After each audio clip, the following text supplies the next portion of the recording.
वहीं कांग्रेस पार्टी की अगर बात करें तो कांग्रेस के वरिष्ठ नेता हरीश रावत ने ईवीएम पर अभी से सवाल खड़े करना शुरू कर दिए। हमारे साथ बात करने के लिए भारतीय जनता पार्टी के प्रदेश अध्यक्ष महेंद्र भट्ट जी हैं। जानेंगे उनसे कि ईवीएम को लेकर के जो कांग्रेस सवाल उठा रही है उसको लेकर के इनका क्या कहना है। सर, ईवीएम को लेकर के कांग्रेस ने अभी से सवाल उठाने शुरू कर दिए हैं। हरीश रावत ने कहा कि ईवीएम हैक हो सकती है, क्योंकि धरती से बैठे बैठे चांद पर अगर कमांड दी जा सकती है किसी मशीन को, तो धरती से धरती पर किसी मशीन को कमांड क्यों नहीं दी जा सकती।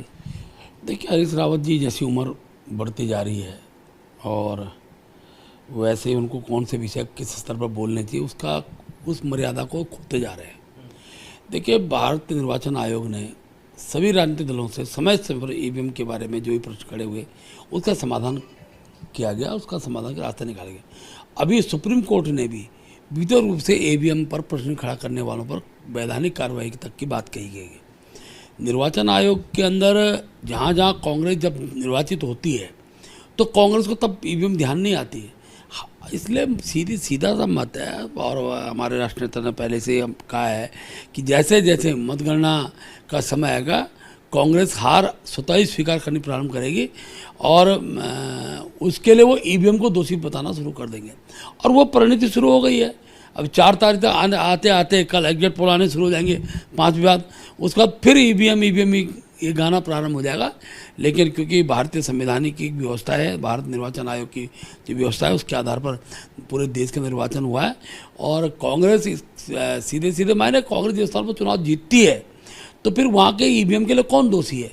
हार स्वीकार करने की कुपथ रखें कांग्रेस के नेता और ये तय है कि इस बार देश के अंदर पुनः प्रधानमंत्री जी हैट्रिक बनाने वाले हैं, दोबारा तीसरी बार देश के प्रधानमंत्री बनने जा रहे हैं। उत्तराखंड का जहाँ तक का विषय है तो अब तो हरीश रावत जी पे सारे आंकड़े आने प्रारंभ हो गए होंगे और उन्होंने भी हार अपनी महसूस करनी प्रारंभ कर दी है। उत्तराखंड की 5 लोकसभा सीटों पर भारतीय जनता पार्टी और कांग्रेस की आमने सामने की टक्कर देखने को मिली। क्या कहेंगे, कौन सी ऐसी वो सीटें हैं जहाँ पर आपकी जीत का मार्जिन कम रहेगा, या फिर कौन सी ऐसी सीटें हैं जहाँ पर आप काफ़ी बड़े मार्जिन से जीतने वाले हैं।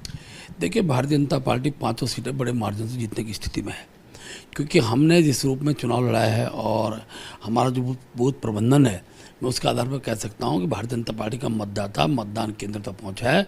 हमारे मत प्रतिशत में 1% भी कमी होने वाले नहीं है।